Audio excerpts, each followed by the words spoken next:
Hello, and thank you for watching our midterm demo. This is Group 18, the Smart Locking and Tracking System for Bicycles, also known as Sentry. The main goal of our project is to solve the big problem that is bicycle theft, which is a recurring issue, especially on university campuses where bikes are a common mode of transportation. Bike theft creates inconvenience, disrupts daily routines, and may deter students from using sustainable transportation. Traditional locks don't provide proactive measures, such as alerts or tracking capabilities, leaving users unaware until after theft occurs. With the rise in IoT and smart technology, this opens opportunities for more effective security systems, including for bicycles. This brings you our high-tech bike locking and tracking system. Using Bluetooth and NFC, we can allow the user to lock and unlock their bike securely, use GPS to monitor the real-time location of the bike via the mobile app, use cellular connectivity to give the user instant alerts when tampering is detected, have an audible alarm to deter theft attempts, and a user-friendly mobile app for unlocking, tracking, and monitoring the lock status. In this slide, you can see our prototype design enclosures. On the left, you see the lock enclosure with the shackle inserted. On the right, you can see our tracker enclosure. Both covers are not shown, so you can get a better understanding of what goes on inside. In the video, you will see an example of our locking mechanism working. Please note that is an old design that we use for testing purposes in Senior Design 1, since the enclosures are still in development to get proper measurements for the PCBs to sit comfortably and have no issues with the locking mechanism functionality. For our Smart Bike Lock project, we carefully selected key engineering specifications to ensure reliability, security, and ease of use. The specifications we prioritized were highlighted here. First, for the locking system, we focus on motor response time, which ranges from 5 to 10 seconds, ensuring quick and efficient locking and unlocking. Additionally, our NFC communication distance is between 1 centimeter to 10 centimeters, allowing seamless authentication while maintaining security. For the tracking system, we emphasize GPS accuracy, which falls between 10 to 16 feet. This provides precise bike-like location tracking, helping users monitor their bike's whereabouts in real time. These specifications were chosen to balance performance, power efficiency, and security, making our Smart Bike Lock both practical and effective. So this is our main MCU board for the locking system. On the right side is all the stuff for the ESP32. You have a couple buttons for resetting and boot loading, as well as a couple of GPIO pins out. And on the left is the NFC controller, which connects directly to the NFC antenna board, which we'll get to in a moment. So we also have an option to either boot directly from the USB power or connect to the battery, which is on the back of the board. So to demonstrate that this ESP32 is working properly, we can tap a tag to the antenna board and it will unlock the mechanism as well as the other way. And we can also connect to the ESP32 using Bluetooth if we sign into the app and connect to the bike. It says that it has successfully paired, and we can then lock and unlock using the app as well.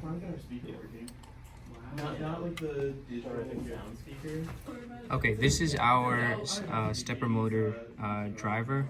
We're using the TMC2208 as our stepper motor driver, and for our stepper motor we're using the NEMA 8 stepper motor. As you can see, there are a bunch of wires coming out of this board. So to explain them real quick, these four are for to power the send pulses through the coils into the stepper motor.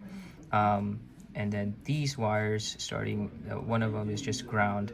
The other one provides a power supply to the driver, and the other two are for the step and direction pins, which help control the direction that the motor will move, as well as sending pulses to move how many degrees, how many steps for the motor.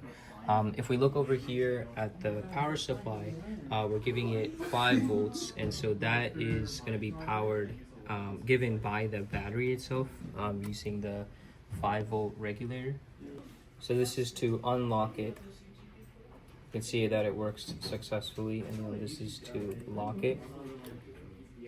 Now if we look over here, we can see that right now there is no current that's being pulled from the stepper motor driver, but as soon as we activate it, send a signal, we see that it's pulling some current, and then it goes back to 0. That means the enable pin that's on the board itself is being toggled on and off to make sure that we save power. So in this demo, we're going to monitor our motor response time using our NFC tag to unlock and unlock the shackle. Okay, let's do it a couple more times. One more time.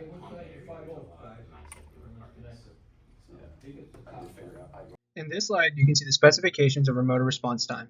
Our engineering requirement was 5 through 10 seconds, and through 10 different trial runs, we exceeded our response time by almost half. So this is our NFC antenna board. It has 4 pins that connect directly to the PN532 board on our MCU PCB, that being 3 for transmitting and 1 for receiving. So as you can see in the Arduino window, when a card is tapped onto the antenna, it receives the UUID information about the card in 4 bytes. And if I decide to tap a different one, you can see that it is displaying another UUID that's different than the previous one. And then using that UUID, we can confirm whether the correct card is being used to lock and unlock the bike. In this video, we're showing the NFC tag distance by measuring when the tag is being picked up by the antenna. Starting from 10 centimeters, working our way down. It's right around 2.5 centimeters again. About 2.5. There you go, another attempt, and one more, about 2 centimeters.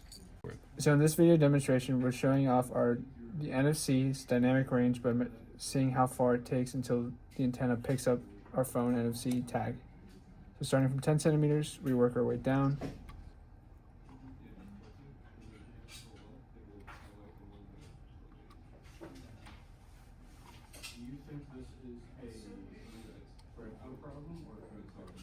In this slide, specification 2, we are testing the NFC communication distance. Our engineering requirement is 1 through 10 centimeters. In 10 different trials, we tested the tag NFC and our phone NFC capabilities.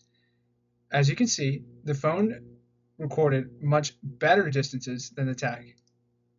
So this is our 3.3 volt regulator. There's 4 pins, 2 for ground, 1 for input, 1 for output.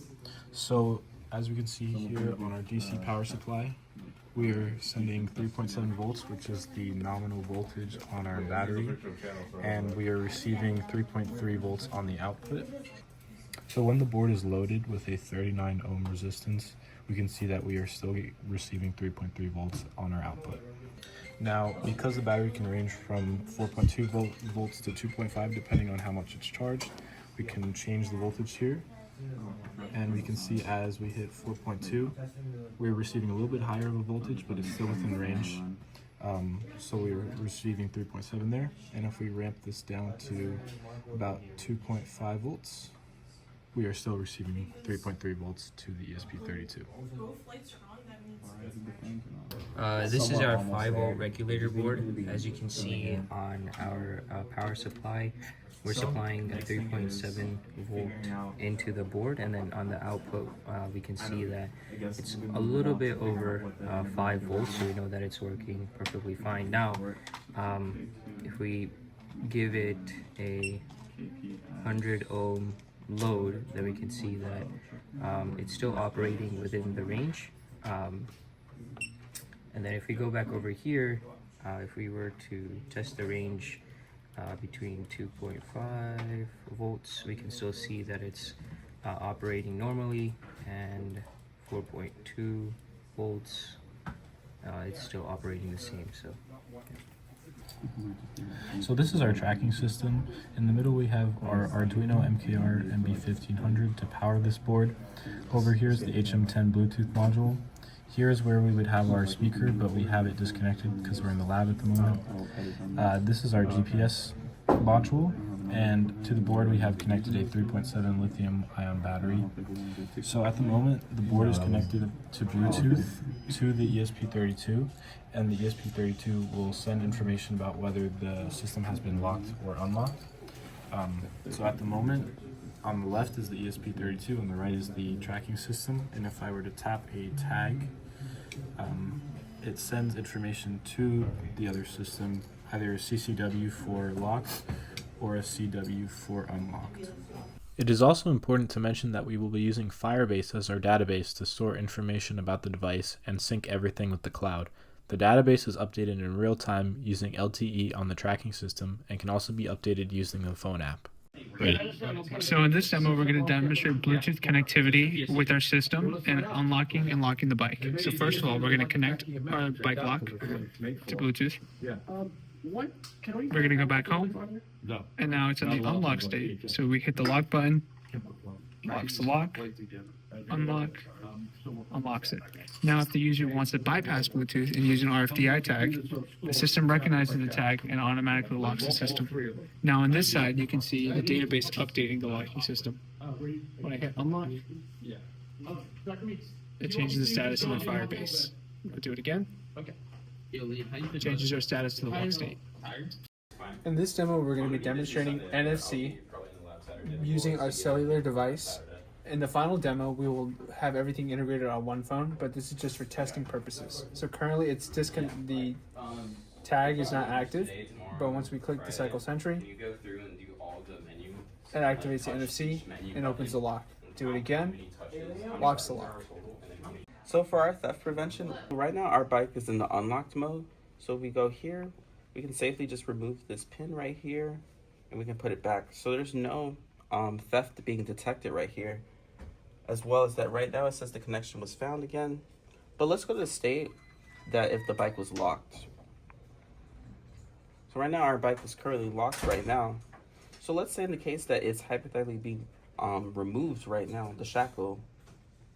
We see right now is that the alarm says that there's being theft detected, as well as on our real-time database, it says theft has been detected, which is stated with represents with a 1, and with the app, it shows that theft is being detected. Now, what the user can also do is that the user can actually track their bike right here. So it shows the bike location. So according to the address, we're actually at the engineering building right now. We're actually in the senior design lab, so our GPS is working correctly. And when we go to the settings, we can also reset the theft detection. And then we'll actually use it to confirm twice. So it says, are you sure? Confirm. Our third specification is GPS accuracy. So according to our phone right here, it says these are our coordinates, the 28.601 and then 81.19 right there. So we see that we're actually relatively in a small, close distance to each other. So very high accuracy, I would say. And then if we keep, it keeps updating, it says it's relatively staying the same. For specification number 3, we focus on GPS accuracy, which we define to be within 10 to 16 feet. This range was selected based on typical civilian GPS accuracy, which generally falls within this threshold. Civilian GPS such as the one in an iPhone is not always perfectly precise, and it can have an error margin of around 4.9 meters or approximately 16 feet. This means that when using an iPhone as a reference, there will be naturally some inherent inaccuracy. To validate our GPS accuracy, we conducted multiple trials and measured the distance reported by our system compared to the iPhone's reference location. As seen in our table, our measured distance range from 27 to 31 feet. However, when we account for the expected iPhone GPS inaccuracy of 16 feet, the adjusted error values fall between 11 and 15 feet, which is well within our specified requirement of 10 to 16 feet. This confirms that our GPS tracking meets the engineering specification and ensures that our system provides a reliable location accuracy suitable for tracking a bike in real-world conditions. Thank you for watching our midterm demo for Cycle Sentry. We hope you found something interesting about our design and project, and we'd love to hear your thoughts and feedback, as well as anything you think we can improve on before our final demo. Take care.